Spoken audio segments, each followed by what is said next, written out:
Αμίλητος και με έτοιμα να μιλήσει στην οικογένειά του στο Πακιστάν. Περιμένει την αυριανή ημέρα για να απολογηθεί ενώπιον του ανακριτή, ο φερόμενος ως δράστης στην υπόθεση δολοφονίας της 17χρονης στο Περιστέρι. Ο άνθρωπος που βοήθησε τις διοκτικές αρχές να τον εντοπίσουν όταν έμαθε ότι ο κατηγορούμενος αναμένεται να διαφύγει από παράνομο πέρασμα μεταναστών στο Κιλκής, μίλησε στην Κέλη Χινοπόρου. Είναι 29 Ιουλίου, είναι το τελευταίο βίντεο που ανάρτησε η άτυχη Νικολέτα πριν δολοφονηθεί από τον σύντροφό της. Τραγουδά χαμογελαστή και ανέμελη, τίποτα δεν μαρτυρά αυτό που θα ακολουθούσε. Αυτά τα βίντεο και αυτές οι φωτογραφίες έμειναν τώρα στην οικογένειά της για να τη θυμούνται. Στα βίντεο μας, τις ιστορίες μας, αυτό έμεινε τώρα. Μαζί που ήμασταν και όλοι μαζί και με τα παιδιά, ευτυχισμένοι, χαρούμενοι. Μόνο έτσι. Όπως γελάει, το χαμογελό της. Θα τον έλεγα ντροπή του. Θα λες έναν άνθρωπο που τον αγάπας. Και μετά του φέρεις έτσι, πώς γίνεται αυτό. Τι σοϊ αγάπη ήταν αυτό. Επικοινωνήσε ο Υφυπουργό του Προστασία του Πολίτη και μου στείλε αυτές τις φωτογραφίες ότι να βοηθήσουν όλοι και να τον πιάσουμε. Είναι ο άνθρωπος που βοήθησε τις ελληνικές αρχές να εντοπίσουν τον νεαρό κατηγορούμενο του Πακιστάν που φέρεται να δολοφόνησε τη 17χρονη Νικολέτα στο σπίτι της στο Περιστέρι. Την περασμένη Τρίτη, λίγες ώρες μετά τη στιγερή δολοφονία, έχοντας στην κατοχή του αυτές τις τρεις φωτογραφίες του νεαρού, ο Σαΐντ Μοχάμαντ Τζαμίλ, πρόεδρος του Πολιτιστικού Συνδέσμου Ελλάδας-Πακιστάν, έστειλε μήνυμα σε όλους τους εκπροσώπους πακιστανικών κοινοτήτων της χώρας.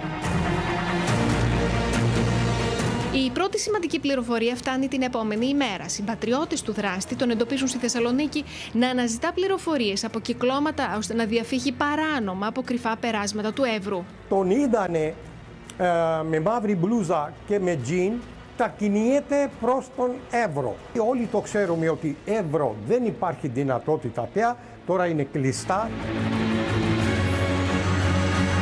Διαρρέεται ότι ο κατηγορούμενος βρίσκεται στην Αθήνα και ετοιμάζεται να παραδοθεί. Τα μέλη της πακιστανικής κοινότητας όμως δεν πιστεύουν λέξη. Οι συμπατριώτες του ήξεραν ότι ο νεαρός επιχειρεί να τους παραπλανήσει. Ήδη γνώριζαν ότι ο συγκεκριμένος άντρας στις ελληνικές αρχές έχει δηλώσει δύο διαφορετικά ονόματα, τρεις διαφορετικές ημερομηνίες γέννησης. Ότι σήμερα είναι η 19, 21 ή 23 ετών. Ενώ έχει δηλώσει και τρία διαφορετικά μητρόνυμα και πατρόνυμα. Αφού οι αρχές εντοπίζουν το στίγμα του κινητού του στη Θεσσαλονίκη, η σημαντική πληροφορία φτάνει στην πακιστανική κοινότητα την περασμένη Παρασκευή. Κάποιοι τον αναγνωρίζουν στην Ιδωμένη, στο Κιλκί, σε ομάδα παράτυπων μεταναστών που θα επιχειρούσε να περάσει παράνομα τα σύνορα από κρυφό μονοπάτι προς τη Βόρεια Μακεδονία.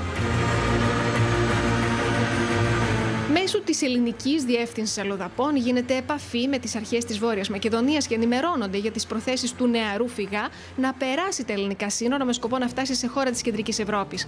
Τελικά οι αρχές της γειτονικής χώρας εντοπίζουν τον καταζητούμενο σε ομάδα παράτυπων μεταναστών στα νότια των Σκοπίων, τον οδηγούν στα σύνορα και εκεί συλλαμβάνεται από Έλληνες αστυνομικούς στο πλαίσιο του διεθνούς εντάλματος σύλληψης σε βάρος του. Ο νεαρός που αναμένεται να απολογηθεί αύριο είναι σεσημασμένος για υπόθεση ναρκωτικών. Τις πληροφορίες για το λόγο που είχε συλληφθεί έχει ο Σπύρος Λεβιδιώτης. Σπύρο.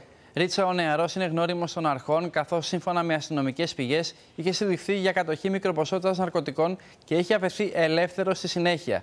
Είχε καταθέσει αίτηση ασύλου με ημερομηνία γέννησης 23 Ιουλίου 2001, η οποία όμως είχε απορριφθεί καθώς υπήρχαν λανθασμένα στοιχεία στα έγγραφά του και εκκρεμούσε εξέταση του αιτήματος σε δεύτερο βαθμό. Αναφορικά με τη σύλληψή του, συνεργάστηκαν δεκάδες αστυνομικοί από τρεις διαφορετικές υπηρεσίες. Υπήρξε μάλιστα πληροφορία ότι λίγο πριν περάσει τα σύνορα, εθεάθη στην Ιδωμένη μαζί με την ομάδα των παράτυπων μεταναστών και στη συνέχεια κατάφερε να βγει από τη χώρα, όμως λίγο αργότερα βρέθηκε σε περιπολικό με χειροπέδες. Σε ευχαριστούμε, Σπύρο.